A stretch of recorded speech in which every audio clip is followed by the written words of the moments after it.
Va a ser el papelón más grande de su historia, la del Fondo Monetario Internacional, dándole más dólares a un gobierno, un país que no cumple acuerdos, que es insolvente. Los políticos, cuando piensan que con un acuerdo con el fondo les libera, los alivia, en realidad están cayendo en la trampa con el fondo. Bueno, a una inestabilidad política, un acuerdo con el Fondo Monetario Internacional en el corazón de el impacto es que es un factor de inestabilidad política, no solamente económica, financiera y cambiaria, como así se ha demostrado. Lo del fondo es un papelón. Digamos, darle más dólares a un país para su propia cartera crediticia la hace todavía muchísimo más vulnerable. Claro, y ahora le va a dar más, que puede llegar a ser la mitad de su cartera crediticia. Uno puede decir, bueno, Argentina vamos a terminar quebrando al Fondo Monetario Internacional y entonces todo el mundo va a agradecer a la Argentina. Ahora bien, quebramos juntos con el Fondo Monetario Internacional. No somos socios. Bueno, mantengamos a este muñeco porque es el único que por lo menos tiene esta línea de derecha, ultraderecha y además de alianza. Entonces ahí hay una definición política para dar un crédito que es un papelón.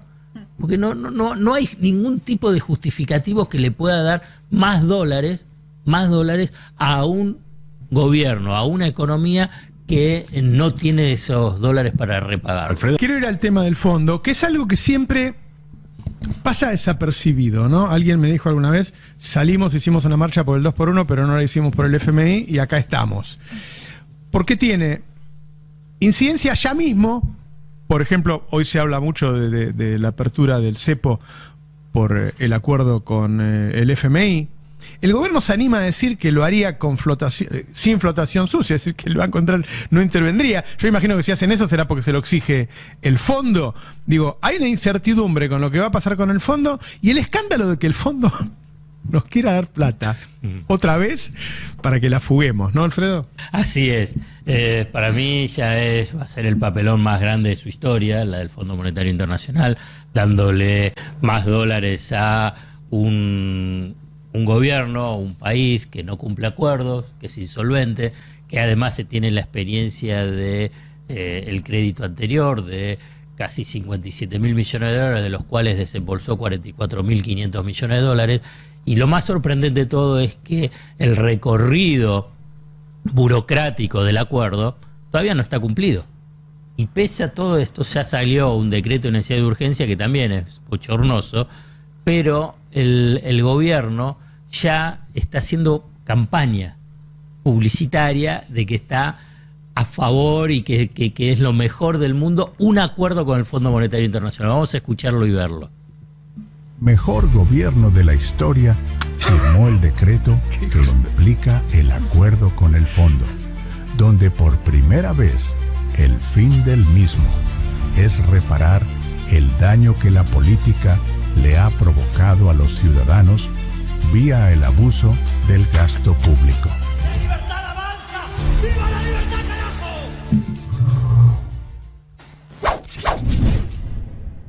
Es distópico, ¿no? Sí, bueno, festejar un acuerdo con el Fondo Monetario Internacional es no haber aprendido la experiencia, pero la última, también la de Alberto Fernández, que también salió a festejar un acuerdo con el Fondo Monetario Internacional. E incluso también Mauricio Macri. Y acá vamos a rescatar también algo de archivo que encontraron en la producción, que es el tape 5, cuando Macri pedía que nos enamoremos de Christine Lagarde, que era la titular del fondo. No sé cómo describirlo, porque estamos hablando de estos enamoramientos. Hemos empezado una gran relación. Y también con Christine, debo que confesar que hemos iniciado una gran relación ya desde hace algunos meses.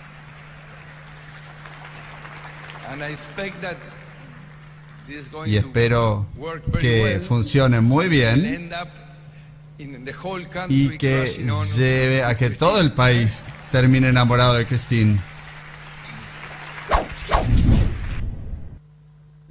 Es mucho, ¿no?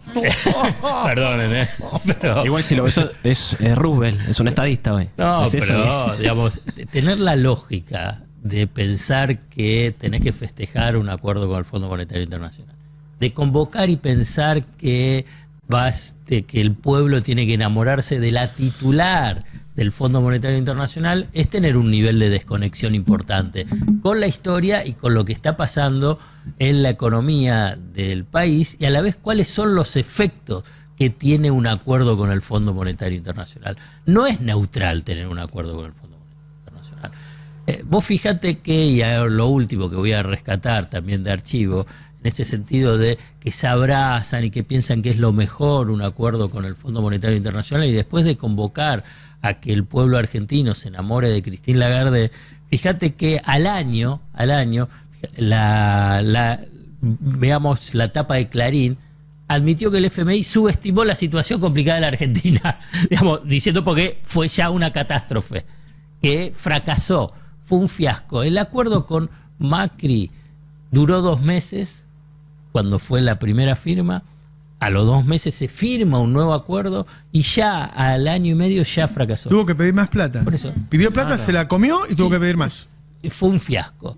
Y acá aparece esta idea que con este acuerdo con el fondo, ¿qué es lo que piensa Milei? Como vos mencionabas, que van a levantar el cepo, que todo va a ser un paraíso. Y la verdad que lo que te asegura tener un acuerdo con el Fondo Monetario Internacional, además del sometimiento sobre la política económica, sobre las condicionalidades que están vinculadas con las privatizaciones, con la apertura, con la desregulación, que todo eso te lleva a un ajuste regresivo y a un retroceso en la economía, bueno, a una inestabilidad política. Un acuerdo con el Fondo Monetario Internacional en el corazón de el impacto es que es un factor de inestabilidad política, no solamente económica, financiera y cambiaria, como así se ha demostrado. Todo acuerdo con el Fondo Monetario Internacional, y uno lo ve a lo largo de la historia, no solamente de Argentina, uno puede ver qué es lo que pasó en Ecuador, en México, en Turquía, en casi todos los países donde hubo acuerdo y hay acuerdo con el Fondo Monetario Internacional, que es un potente desestabilizador de la política. Por eso los políticos, cuando piensan que con un acuerdo con el fondo les libera, los alivia, en realidad están cayendo en la trampa con el fondo. Dicho esto, quiero mencionar, digamos, poniéndome del otro lado del mostrador, en el sentido para analizar lo del fondo. Lo del fondo es un papelón. Digamos, darle más dólares a un país para su propia cartera crediticia la hace todavía muchísimo más vulnerable. Hoy tiene 3 grandes deudores, que es Argentina, casi el 40% de su cartera crediticia, de un total de 112.000 millones de dólares, dado a 90 países. Fíjate, 112.000 millones de dólares a agosto del año pasado a 90 países. La Argentina se lleva el 40%. Después sigue Ucrania un 10%, una razón geopolítica, y Egipto un 8%. Es como la provincia de Buenos Aires del Fondo Monetario.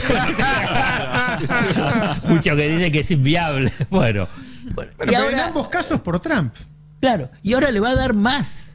Le va a dar más, que puede llegar a ser la mitad de su cartera crediticia. Uno puede decir, bueno, Argentina vamos a terminar quebrando al Fondo Monetario Internacional y entonces todo el mundo va a agradecer a la Argentina. Ahora bien, quebramos juntos con el Fondo Monetario Internacional. No somos socios directamente. Claro, pero bueno, entonces, ¿por qué le da? ¿Por qué uno puede decir, hay que buscarle algún tipo de respuesta? ¿Por qué puede darle más dólares a un país, como vuelvo a repetir, que es insolvente porque no tiene esos dólares para poder hacer un repago? Si vos vas a un banco, tenés un patrimonio de 100 y agarrás y decís, no, pero el banco te va a dar 1.000. Bueno, está claro que el banco se equivocó. El banco no puede dar, porque sabe que ese deudor no le va a devolver la plata. Y a la vez también es que concentra la cartera crediticia. Y además no cumple los acuerdos, porque no son incumplibles los acuerdos. Por eso cada tanto va a haber en las futuras negociaciones lo que se llama los waivers. Perdón, Bueno, perdón, ¿por qué? Porque no alcancé la meta de acumulación de reservas, perdón porque es justo este mes con el tema del déficit fiscal no alcanzó la meta y así sucesivamente. Perdón porque no avancé con la reforma previsional y cada una de esas renegociaciones agudiza el sometimiento y el condicionamiento de la economía. Bueno, pero ¿por qué lo hace? Entonces ahí es donde aparece Estados Unidos, para tratar de entender, digamos, qué es el Fondo Monetario Internacional como un instrumento político, no exclusivamente financiero. Estados Unidos es el dueño del Fondo Monetario Internacional, tiene casi el 17% de la cuota, o sea, del capital del fondo, por consiguiente es el principal aportante y es el brazo financiero de su estrategia geopolítica regional. Y si vos hoy ves el mapa de América Latina, del mismo modo, también cuando fue lo de Macri, ¿qué es lo que encontrás? Izquierda encontrás en los otros países. Nosotros por ahí no la vemos porque estamos tan metidos en este mundo. Chile, Uruguay, libertad. Brasil, Colombia, México. Exacto. Entonces sí, bueno, mantengamos a este muñeco porque es el único que por lo menos tiene estas líneas de derecha, ultraderecha y además de alianza. Entonces ahí hay una definición política para dar un crédito que es un papelón. Porque no hay ningún tipo de justificativo que le pueda dar más dólares a un gobierno, a una economía que no tiene esos dólares para repagar. Alfredo, hay algo que a mí me parece también muy, muy paradójico de esto, es que un gobierno que permanentemente declama que hizo los cambios que tenía que hacer, que está más sólido que nunca, que está más fuerte que nunca, que logró levantar a la economía argentina, que todavía no la percibimos nosotros, pero los fundamentos económicos que están levantando, esté tan desesperada por ir detrás de un acuerdo con el Fondo Monetario. Y lo que cierra el círculo de paradoja que encierra todo esto es que ahora el gobierno que dice que está lo más bien está esperando el acuerdo y si no lo obtiene es la crónica de una caída anunciada, porque puso tanta expectativa detrás de este acuerdo con el Fondo Monetario Internacional que si por alguna razón política interna, de torpeza propia o decisión geopolítica externa esto se cae o no tiene el desenlace que quiere, es una tragedia en toda la dimensión. Sí, se cae el gobierno. Es que la precariedad lo da el hecho de que ya lo anunciaron 3 veces y no está. Claro. Ahora sacaron un DNU y no está. Cada vez, a ver, cuando Macri hizo el anuncio, a los 20 minutos salía el anuncio del fondo. Claro. Así suele ser. Sí. Acá ya van 3 veces que lo anuncian y no sale. Yo no digo que no va a salir, digo, están tan necesitados que lo anuncian todo el tiempo para sostener a los mercados que están volátiles no solo por culpa de Argentina, pero Argentina es el que más está sufriendo. Así como el efecto tequila, viste que estornudó México y nosotros casi nos morimos, ahora es igual. Hay algunos ruidos en la economía, en las finanzas norteamericanas y a los que más nos impacta es a nosotros.